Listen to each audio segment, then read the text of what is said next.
is up, you guys? Welcome back to another one. If you are new to the channel, I am Gold Pony. I do new car, truck, SUV reviews on YouTube, and today we are in the new 2022 Toyota Highlander, courtesy of Younger Toyota in Hagerstown, Maryland. For more information on their inventory, please feel free to check out the link in the description box below. And so I'm in this one today because there's actually a couple of nice changes for the 2022 Highlander. Of course, you have incredible reliability. That, of course, is what Toyota is known for. After all, you actually do get 2 years or 25,000 miles of complimentary maintenance as well. A lot of people don't necessarily know that, so always like to mention that. But ultimately in this video, we'll be testing out and going over everything about this one, from acceleration, braking, steering feel, ride quality, sound system, exhaust clip, all of that fun stuff. So having said all of that, what do you guys say? Let's just go ahead and jump right into it. And as always, let's start with pricing. And so there will be several different trim levels for the 2022 Highlander. First one being the L, starting at $35,205, LE for $37,405, XLE for $40,405, XSE, which actually is the one we have today, starting at $42,000, Limited for $44,360, and Platinum for $47,560. By the way, that was all pricing for the front wheel drive configuration. If you wanted to add all-wheel drive, simply add roughly $2,000 then to any of those prices. But regardless of trim level that you go with, the power plant on this thing is going to be the same. Powering the 2022 Highlander will be a 3.5 liter naturally aspirated V6, putting out 295 horsepower at 6,600 RPM, 263 pound-feet of torque, coming in at 4,700 RPM.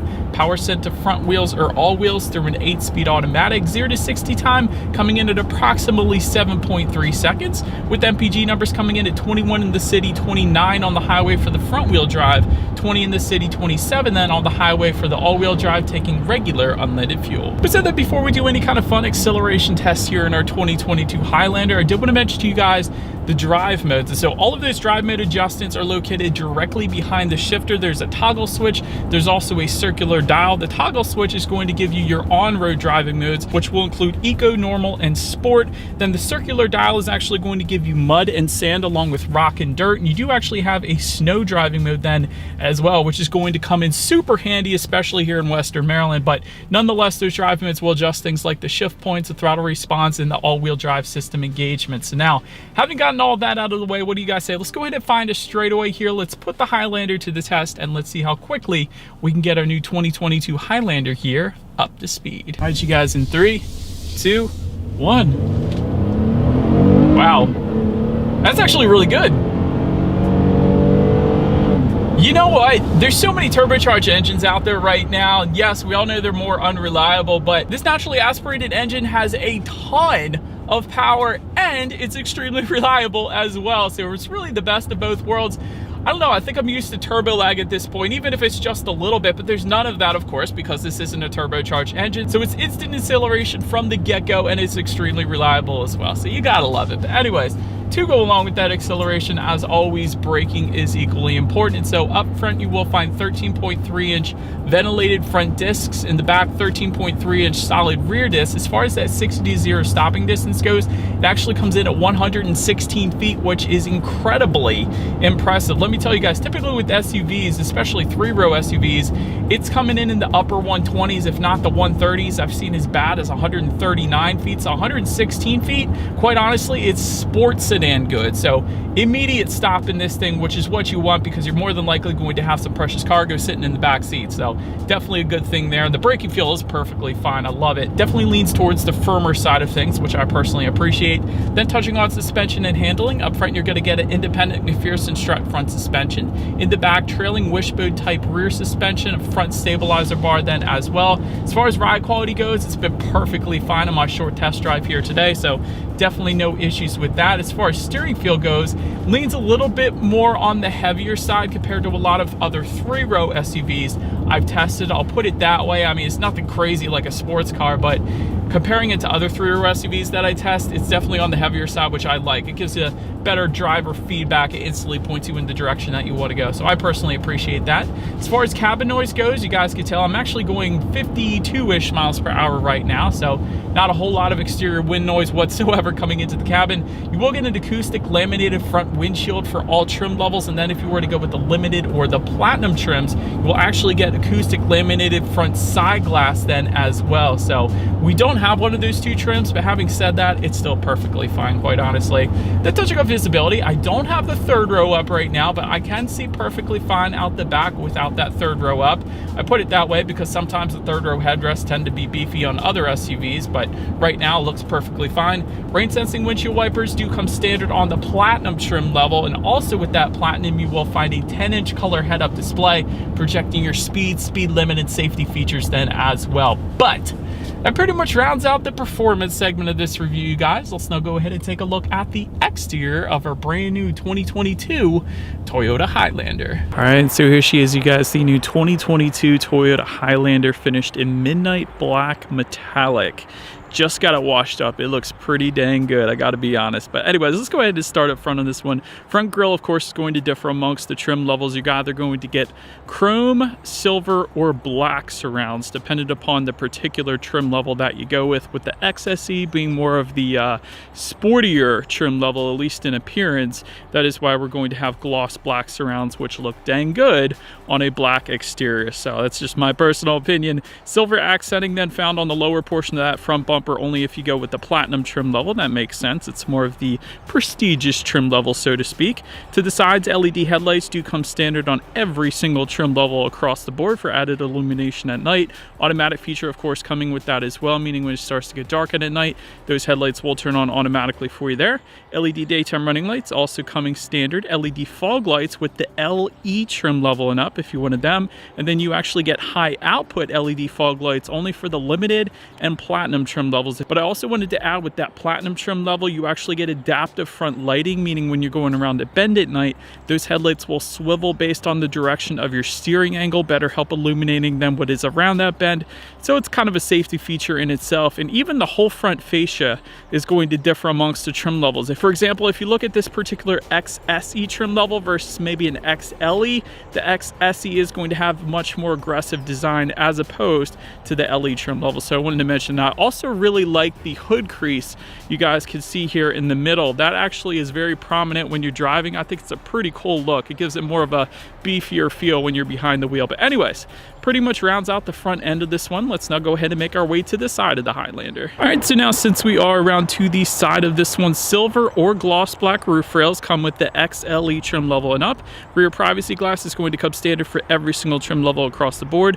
Chrome beltline molding or gloss black molding in our particular case, since we have the XSE trim level. Gloss black A-pillar, you're not going to be able to obviously tell with a black exterior, but if we have maybe a silver or white exterior, or any other color really, there is going to be that gloss black A-pillar just above that side view mirror there. So I did want to emphasize that. Speaking of those side mirrors, they are body colored power adjustable side mirrors. They are heated with LED integrated turn signals as well for every single trim level across the board. No matte cladding on the side skirts either. Bravo Toyota. I love that they do this. So many SUVs out there put that matte black unpainted side skirts, and Toyota doesn't do that with the Highlander, so it looks so much more high-end, so much more finished, in my personal opinion. I particularly love it. Taking a look down at the wheel configuration, 18-inch alloys for the L, LE, and XLE trims, 20-inch machine-finished alloys for the XSE, that obviously is what we have right now, 20-inch chrome alloys for the Limited, and 20-inch silver alloys for the Platinum. But pretty much rounds out the side of this one. Let's now go ahead and make our way to the back. All right, so now since we are around to the back of this one, body colored shark fin antenna all the way to the top. Just below that, rear spoiler with an integrated brake light, a very aggressive looking rear spoiler as well. I like that. Just below that, rear window wiper. LED taillights then actually do come standard for every single trim level across the board. Gotta love that. Black rear bumper for the L, LE, and XLE trims. Dark gray metallic finish for the Limited and XSE trim levels, and then a gray metallic finish for the Platinum. And then of course, just below it all, there will be a single exhaust outlet, slightly different configuration dependent upon the trim level that you go with. So for example, on the XSE, we have dual stainless steel tips. But having said that, I do believe you guys know what we have to do next. As always, here is that exhaust clip.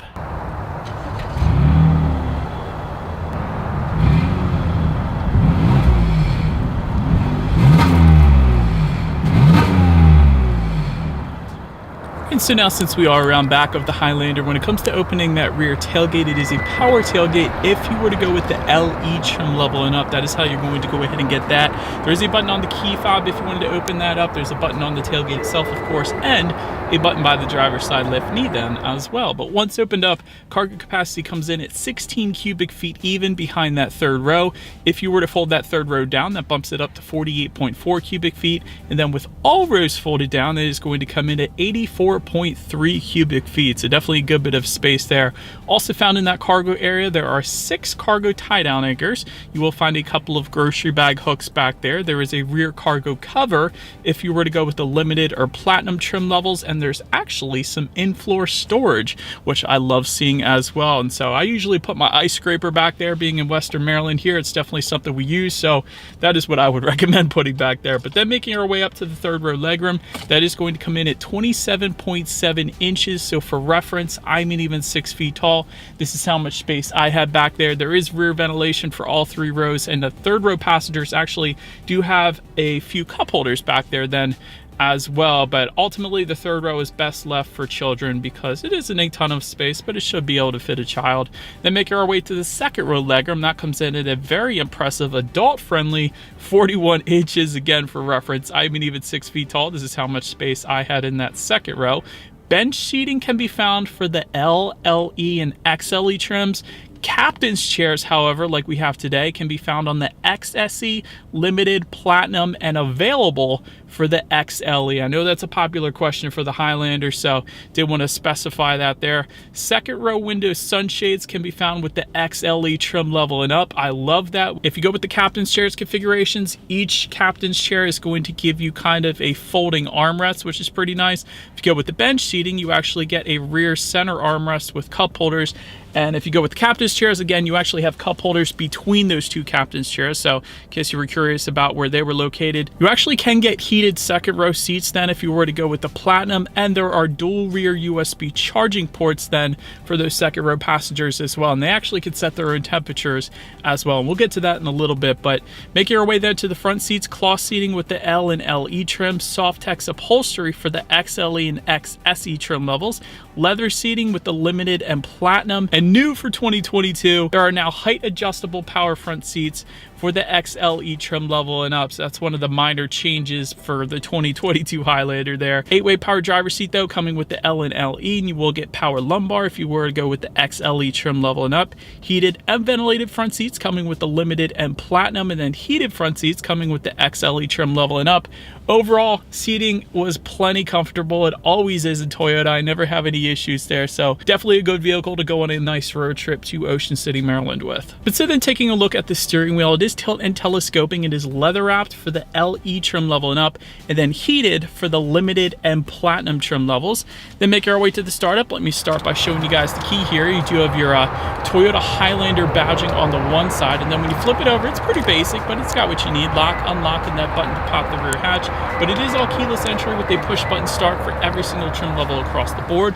So all I'm going to do here is simply put my foot on the brake and press that engine start button located just by the driver's right knee then. But so once started up, tachometer is all the way to your left, speedometer is on your right. There is a fairly large digital display front and center to control what is on that digital display. There are steering wheel mounted controls found on the left side of the steering wheel there, and that gives you different information like digital speedometer, average miles per gallon at any given time, how many miles you have left until you hit empty, outside temperature, the list goes on. So pretty much everything you could possibly want on the digital portion of the gauges there.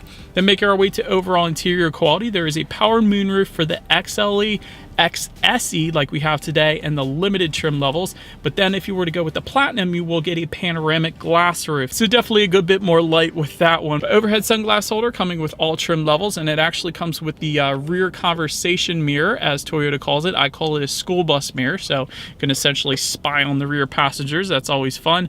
Auto dimming rearview mirror with home link controls coming with the XLE trim level and up, and that's for up to 3 different garage doors there. Tri-zone climate control for every single trim level level across the board. So driver, passenger, and rear passengers can all set their own temperatures. Wireless phone charger with the XLE trim level and up. Ambient interior lighting for the limited and platinum. Driver voice projection system found just in front of the driver's side visor here. That's for every single trim level across the board, so you really get to be a school bus driver then. But overall, interior quality is actually pretty incredible. I gotta be honest, for this price point, you have some contrast stitching just above the passenger side glove box. I like this red and black contrast soft text upholstery that we have in this one. There's even a cool little carbon fiber-ish look just above the passenger side glove box as well. You have some added storage just above that passenger side glove box and just below the infotainment screen. Typically, that's storage that's eaten up by something else in other vehicles, so I like that Toyota added it here on the Highlander. Just in front of the shifter, you have a decent amount of storage there, perhaps for a cell phone. 3 USB charging ports, 12-volt power outlet. You also have dual cup holders. There's an electromechanical parking brake, and within the center armrest is actually where you're going to find your wireless phone charger, and of course, decent amount of storage with the 12-volt power outlet in there as well. So overall, I love the contrast colors, and overall interior quality is pretty dang good in this thing. But now let's go ahead and make our way to the tech display here. 8-inch color touchscreen display, essentially coming standard on all trim levels but the Platinum. Platinum's going to bump that up to a 12.3-inch color touchscreen display. Bluetooth and audio streaming do come standard. Android Auto, Apple CarPlay coming standard for all trim levels, but if you were to go with the LE trim level and up, it's then wireless Android Auto, Apple CarPlay, so you gotta love that. Factory navigation system coming with the limited and platinum. Of course, you can check out your radio information up there.